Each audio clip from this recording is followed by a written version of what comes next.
Hello friends, welcome to Indian study पर आपका स्वागत है। दोस्तों, आज की इस वीडियो में मैं आप लोगों के लिए यूपी ट्रिपल एस से वीडियो के लिए इंपॉर्टेंट टेस्ट लेकर के आया हूं, जो कि आपके आने वाले एग्जाम के लिए बेहद इंपॉर्टेंट है।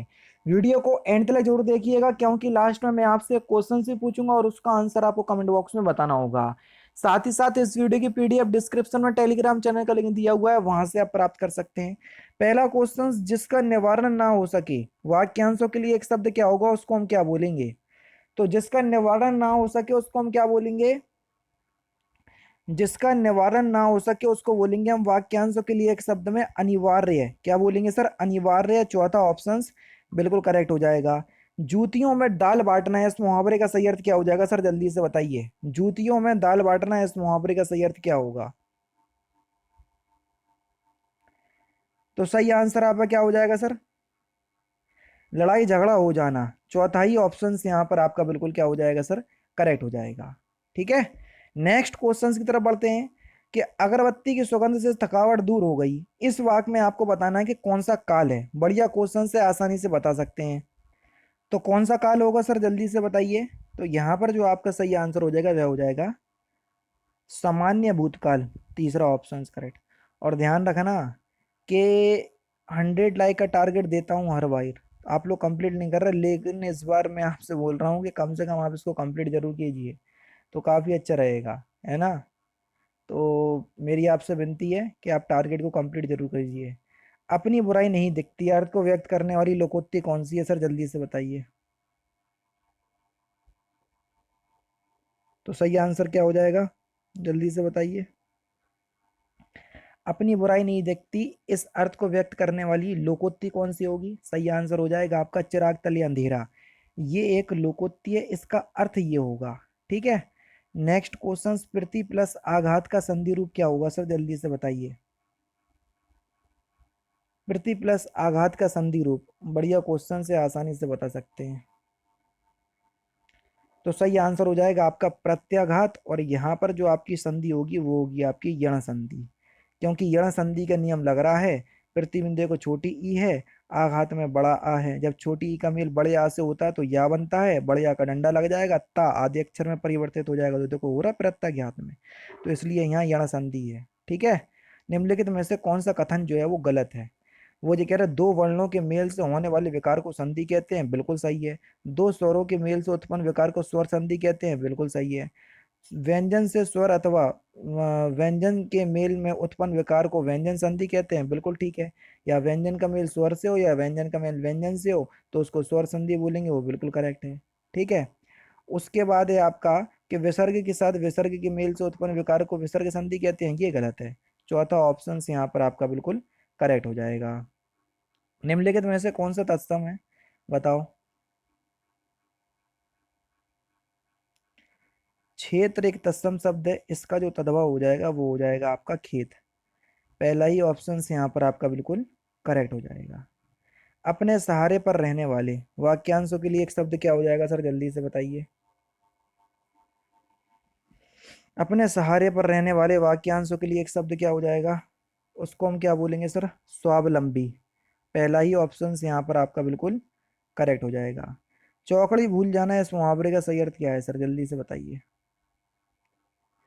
चौकड़ी भूल जाना, इस मुहावरे का सही अर्थ क्या है? तो सही आंसर हो जाएगा आपका राह ना सूझना।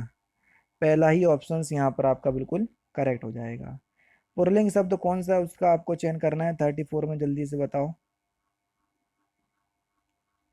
तो पुरलिंग शब्द कौन सा हो जाएगा सर? क्षेत्र एक पुरलिंग शब्द है, तीसरा ऑप्शन करेक्ट।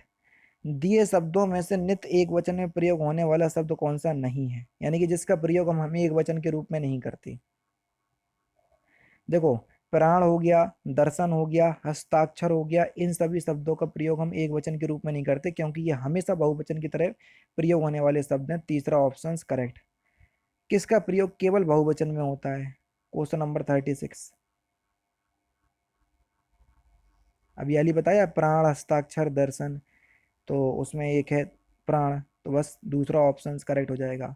उस जगह एक सभा होने जा रही है, रेखांकित पद में कौन सा प्रसर्ग है, ये आपको चुनना है क्वेश्चन नंबर 47 में, जल्दी से बताइए। तो सही आंसर आपका क्या हो जाएगा सर? जल्दी से बताएं।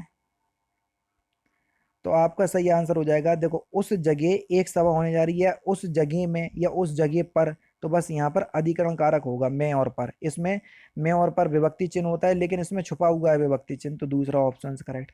निम्नलिखित में से कौन सा शब्द अनेकार्थक है? जो शब्द अनेकार्थक है उसी का आपको चयन करना है, जल्दी से बताएं। 38।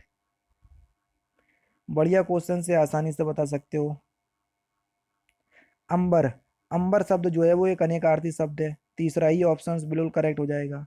दुष्ट का पर्यायवाची शब्द नहीं है, कौन सा? जल्दी से बताओ 39 में कौन सा दुष्ट का पर्यायवाची शब्द नहीं है, आराम से बता सकते हो।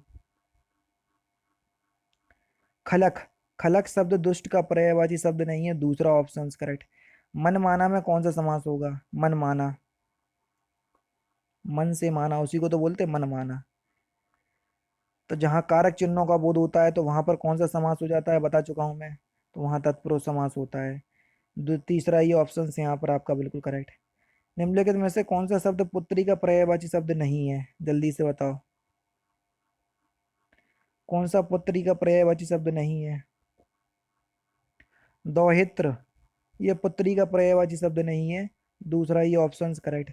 कर्मधारय समास का उदाहरण आपको बताना है 42 में, जल्दी से बताओ कौन सा कर्मधारय समास का उदाहरण है, आराम से बता सकते हो। सही आंसर हो जाएगा श्वेत पत्र। श्वेत पत्र कर्मधारय समास का उदाहरण है, तीसरा ऑप्शन करेक्ट। ठीक है, कर्मधारय समास एकमात्र समास ऐसा है जो विशेषण और विशेष के योग से बनता है। ठीक है, श्वेत पत्र में पत्र की बात की जा रही है तो वो विशेष हो जाएगा, श्वेत विशेषण हो जाएगा। तो विशेषण और विशेष के योग से जो बने वो कर्मधारय समास। श्वेत पत्र का समास विग्रह करो, श्वेत है जो पत्र उसी को तो बोलेंगे श्वेत पत्र, और जहाँ है जो और के समान की हिंदी लिख ले वहां भी कर्मधारय समास होता है। तो इस तरीके से ही पहचान सकते हो। बस आपको पता होना चाहिए, नियम याद होना चाहिए। आवर्त का विलोम शब्द क्या हो जाएगा? तो देखो अगर हम आवर्त के विलोम शब्द की बात करें तो क्या हो जाएगा, तो वो हो जाएगा आपका अनावर्त, यानी कि तीसरा ऑप्शन से यहाँ पर आपका बिल्कुल करेक्ट। नेक्स्ट क्वेश्चन आपके सामने। नेक्स्ट क्वेश्चन में निर्दय का विलोम शब्द बताना है कि निर्दय का विलोम शब्द क्या होगा। ये भी आसानी से बता सकते हो कि निर्दय का विलोम शब्द क्या हो जाएगा। तो देखो अगर हम बात करें सर निर्दय के विलोम शब्द की, कि निर्दय का विलोम शब्द क्या हो जाएगा सर, तो आपका जो सही आंसर हो जाएगा वह हो जाएगा आपका सदय, यानी कि इस क्वेश्चन का कौन सा सदय कौन सा ऑप्शन में दिया सर, जल्दी से बताइए। तो यहाँ पर जो आपका सही आंसर हो जाएगा वह हो जाएगा दूसरा ऑप्शन, है ना। दूसरा ऑप्शन करेक्ट हो जाएगा शारदय, है ना। दूसरा ऑप्शन यहाँ पर आपका बिल्कुल करेक्ट हो जाएगा, निर्दय का जो विलोम शब्द होगा वह हो जाएगा आपका शारदय। ठीक है, नेक्स्ट क्वेश्चंस की तरफ चलते हैं। नेक्स्ट क्वेश्चंस दोस्तों आपके सामने क्या हो जाएगा, हवा का पर्यायवाची शब्द कौन सा नहीं है। ये तो सिंपल से है, आसानी से बता सकते हो। तो यहाँ पर जो आपका सही आंसर हो जाएगा वह हो जाएगा ध्वज। ध्वज झंडे का पर्यायवाची शब्द होता है, पताका जिसे कहते हैं, है ना। नेक्स्ट क्वेश्चंस की तरफ बढ़ते हैं। नेक्स्ट क्वेश्चंस दोस्तों आपके सामने, कि निम्नलिखित में से कौन सा शब्द जो है पर्यायवाची गलत है उसमें। कमल का पर्यायवाची पंकज, जलज और सरोज दिया बिल्कुल ठीक है। पुष्प के पर्यायवाची कुसुम, फूल और सुमन दिए बिल्कुल सही है। सरस्वती के पर्यायवाची देखो गिरा, भारती और वाणी दिए, तो यहाँ पर जो आपका सही आंसर हो जाएगा ये भी बिल्कुल ठीक है। सूर्य का देखो दिवस, याम और वासर दिया, तो देखो दिवस तो गलत है क्योंकि दिवस का मतलब तो दिन होता, तो बस ये गलत दिया हुआ है, तो चौथा ऑप्शन करेक्ट। नेक्स्ट क्वेश्चन, निम्नलिखित में से कौन सा शब्द शुद्ध नहीं है, जो गलत है उसी का आपको चयन करना है। सही आंसर क्या हो जाएगा, महात्मा लिखा हुआ है जो कि गलत है, महात्मा होता है। ठीक है, नेक्स्ट क्वेश्चन देख लीजिए सर आपके सामने। निम्नलिखित में से कौन सा शब्द शुद्ध है, जो शब्द शुद्ध है उसी का आपको चयन करना है 48 में। तो सही आंसर आपका क्या हो जाएगा सर, जल्दी से बताइए। देखो अनियुक्ति, कवित्री, अनुश्रुति और परीक्षगण, ये सभी गलत लिखे हुए हैं। ठीक है, तो आप कवित्री को सही कर लीजिए, कवित्री आप इस प्रकार से लिखेंगे, लिखे तो सब ही गलत हैं। ठीक है, तो बस दूसरा ऑप्शन करेक्ट कर लीजिएगा। निम्नलिखित में से कौन सा वाक्य शुद्ध है, जो शुद्ध है उसी का आपको चयन करना है 49 में, जल्दी से बताइए। सामर्थ्य बिल्कुल सही लिखा हुआ है, दूसरा ऑप्शन करेक्ट। मक्खन का तत्सम शब्द क्या हो जाएगा, तो इस क्वेश्चन का आंसर आप मुझे कमेंट बॉक्स में बताएंगे। तो दोस्तों ये थे आपके हिंदी के इंपॉर्टेंट क्वेश्चंस जो कि आपके आने वाले एग्जाम के लिए बेहद इंपॉर्टेंट हैं। क्लास दोस्तों अगर आपको अच्छी लगे तो प्लीज़ दोस्तों वीडियो को लाइक और शेयर जरूर कर दीजिएगा। बाकी मिलते हैं फिर नेक्स्ट क्लास में, नेक्स्ट सेशन में। जय हिंद, जय भारत।